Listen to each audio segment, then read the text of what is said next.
ایک اور قصہ ہے کہ حضرت عمر رضی اللہ تعالیٰ عنہ نے یہ جو ذمہ لوگ ہوتے ہیں کہتے ہیں ہم مسلمانوں کے ساتھ رہیں گے اور پھر مسلمان حق ادا کرتے ہیں ان کی حفاظت کرنے کا، تھوڑا سا جزیہ ان پر مقرر کر دیا جاتا ہے۔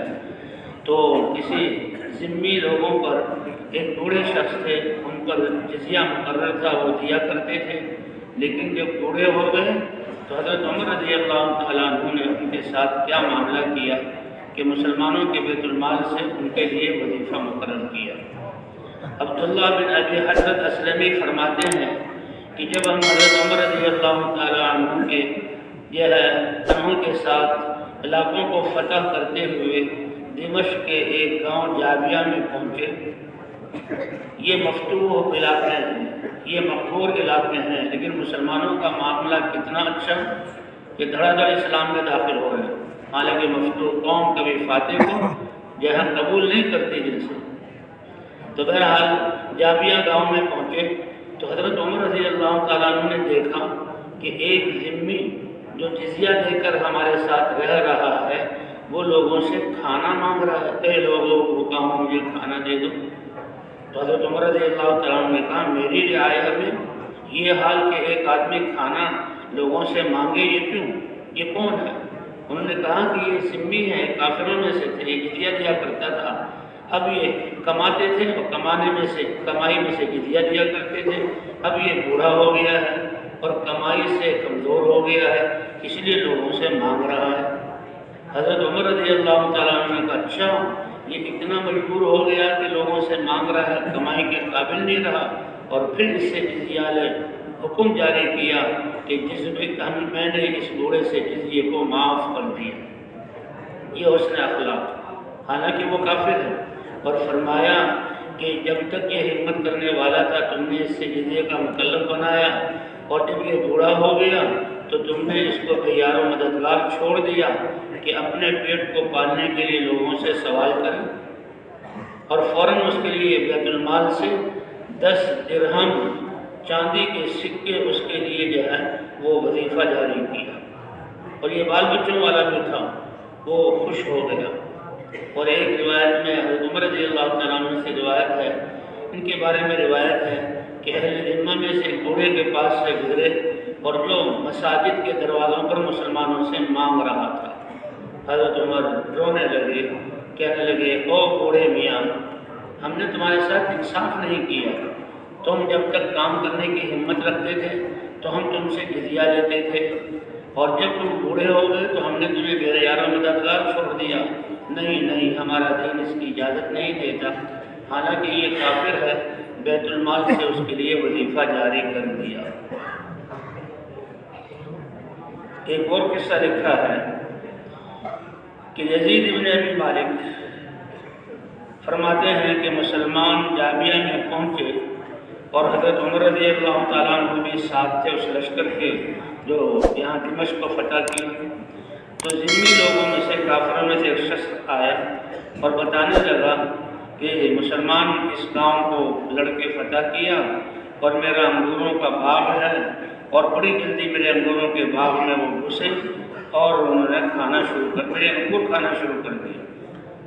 حالانکہ بات یہ ہوئی تھی صحابہ تو مدینے سے آئے، کتنے راستوں میں وہ بھوکے رہے، کافروں سے جنگ ہوئی، اور جنگ کے بعد صحابہ بھوکے تھے، اس لیے انہیں یہ باغ نظر آیا، اور کیونکہ انہوں نے فتح کیا تھا تو اس لیے انگور بھوک میں آدمی کھانے پر جھپٹتا ہے، تو اس لیے انہوں نے انگور کھایا۔ تو حضرت عمر رضی اللہ تعالیٰ عنہ نکلے، ایک آدمی کو دیکھا صحابہ میں سے، ان کے ساتھیوں میں سے، کہ اس نے ڈھال اٹھائی ہوئی ہے اور اس پر انگور رکھے ہوئے ہیں۔ حضرت عمر رضی اللہ تعالیٰ نے فرمایا اچھا تم نے بھی اس شخص کے باپ سے انگور لے لیے؟ انہوں نے کہا اے امیر المومنین دیکھو تو صحیح کتنی جنگ ہوئی اور کب سے ہم سفر میں ہیں، اتنی سخت بھوک لگی ہے کہ برداشت نہیں کر سکے۔ تو حضرت عمر رضی اللہ تعالیٰ عنہ واپس آئے اور باغ والے سے کہا کہ جو تم سے انگور لیے گئے ہیں ہم اس کی قیمت ادا کریں گے۔ تو بھئی یہ ہے حسن اخلاق صحابہ کرام کے، اور اس کی بنیاد ایمان، اللہ کی ذات پر یقین اور اللہ کے مبارک اعمال کی احکام کی اہمیت ہے۔ اور یہ وہی لوگ ہیں کہ کچھ عرصہ پہلے پیچھے چلے جائیں تو ایسے سخت دل کہ بات بات پر گردن اڑا دیا کرتے تھے اور اپنی عورتوں پر ظلم کیا کرتے تھے۔ اللہ نے اس سب کو ختم کرنے کے لیے اپنے نبی حضرت محمد صلی اللہ علیہ وسلم کو وہ مبارک دین دے کر بھیجا اور اس کے لیے دعوت دے کر بھیجا کہ بنیاد دعوت سے بنے گی اور دین پر چلنے کی استعداد اور طاقت ایمان سے آئے گی اور ایمان دعوت سے آئے گا۔ تو یہ حضور صلی اللہ علیہ وسلم کو وہ دعوت دے کر بھیجا اور چند تھوڑے ہی سے عرصے میں ایسے لوگ جو جاہلیت میں بالکل نیچے گئے ہوئے تھے وہ اخلاق اور مبارک زندگی میں اوپر آسمان تک پہنچ گئے، حتیٰ کہ عرشوں سے ان کے لیے فیصلہ ہوا کہ انہوں نے ایسی زندگی اختیار کی کہ اللہ بھی ان سے راضی ہو گئے، اور یہ اعلان لکھ دیا گیا جو ان کی زندگی کو اختیار کرے گا اللہ اس کو بھی اپنی رضا عطا فرما دے گا۔ تو بھائی جب تک امت اسی محنت پر باقی رہی، قربانیاں کرتی رہی کہ اپنا سب کچھ لگا کر دوسروں کو فائدہ پہنچانا، تو کوئی طاقت ان کو روک نہ سکتی۔ اور لوگوں نے جب ان کی مبارک زندگی کو دیکھا، قبائل کے قبائل سارے کے سارے وہ دین کی طرف داخل ہونے لگے، پھر صحابہ کو دین سکھاتے ہیں۔ اس لیے کہتے ہیں کہ ہم بہترین زمانہ، اب یہ نہیں کہ آئندہ دنیا کی اور دجالی فتنے آ جائیں تو یہ تو سب سے برا زمانہ ہے۔ سب سے بہترین زمانہ وہ ہے جس میں حضور کی محنت اور حضور کی زندگی اور صحابہ میں حضور والے اعمال اور حضور والی صفات ان میں موجود تھی۔ کوئی آج وہی محنت ہمیں اللہ نے عطا فرمائی ہے اور اتنی آسان کی کہ ہر آدمی، چاہے وہ فقیر ہے، چاہے وہ زمیندار ہے، چاہے وہ تاجر ہے، چاہے وہ دنیا کا بادشاہ ہے، پوری دنیا کی بادشاہ، ہر آدمی اب اسی حالت اور ذمہ داری کے ساتھ اس کام کو اعلیٰ درجے پر کر سکتا ہے۔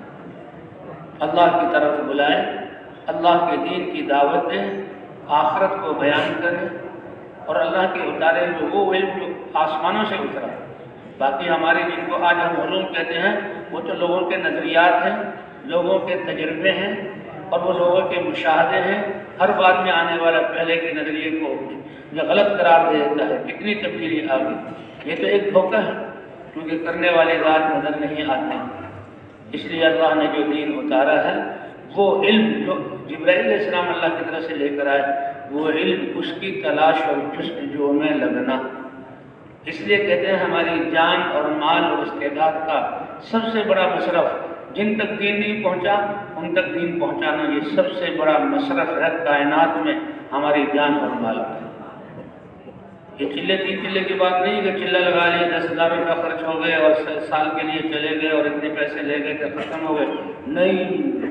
اللہ فرماتے ہیں وجاہدوا فی اللہ حق جہادہ هو اجتباکم وجاہدوا باموالکم وانفسکم، لگاؤ میرا دیا ہوا مال اور لگاؤ میری دی ہوئی جان، کہ جیسے اللہ نے تمہیں نعمت اسلام دی، ساری انسانیت کو یہ نعمت مل جائے اور ساری انسانیت میرے خزانوں سے براہ راست ان سے لینے والے بن جائے۔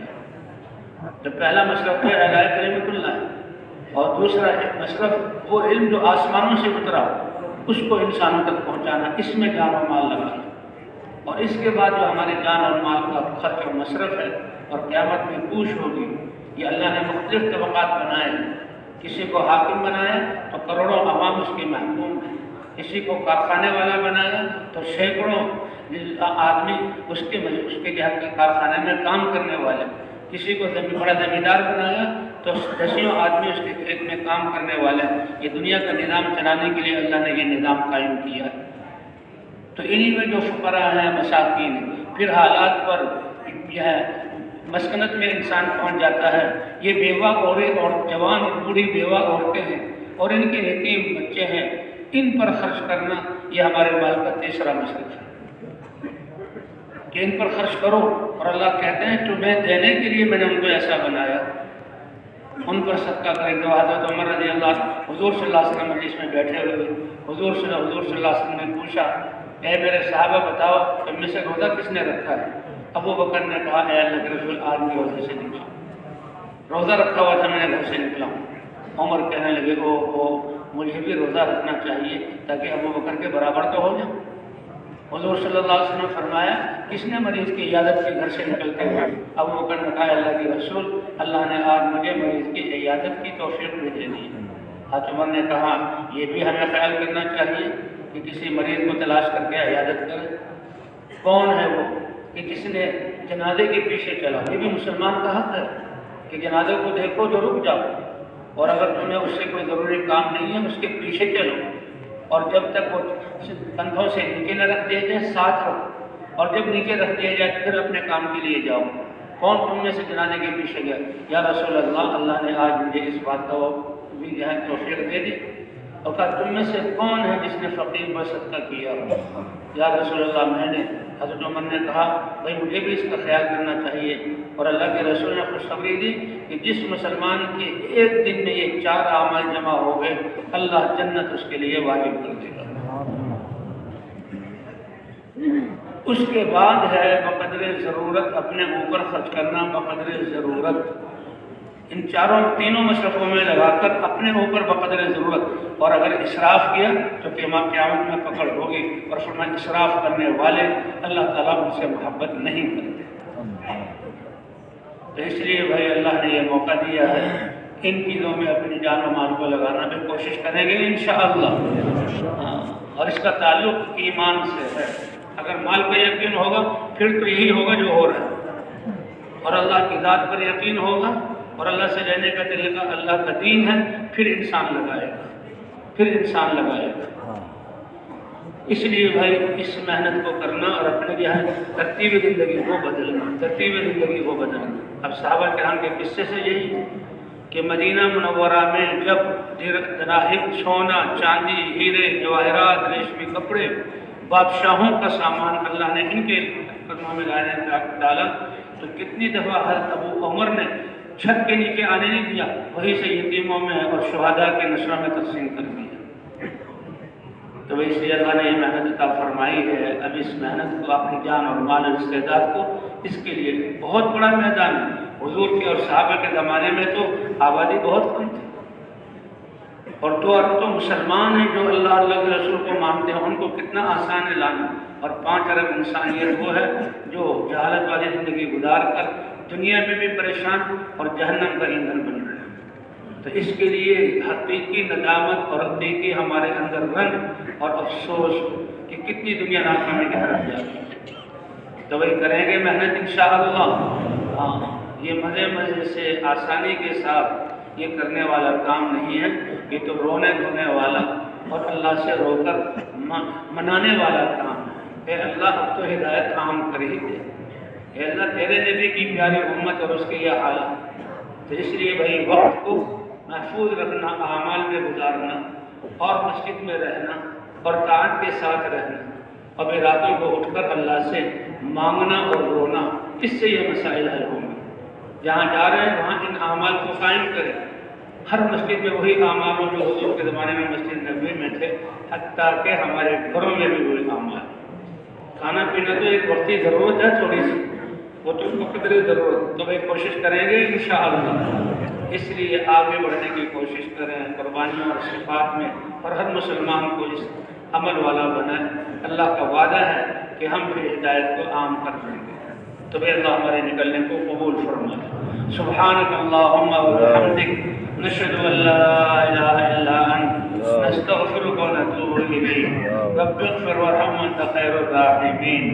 اللهم طهر قلوبنا من النفاق وأعمالنا من الرياء وألسنتنا من الكذب وأعيننا من الخيانة، فإنك تعلم خائنة الأعين وما تخفي الصدور۔ ربنا اغفر لنا ذنوبنا وإسرافنا في أمرنا وثبت أقدامنا وانصرنا على القوم الكافرين۔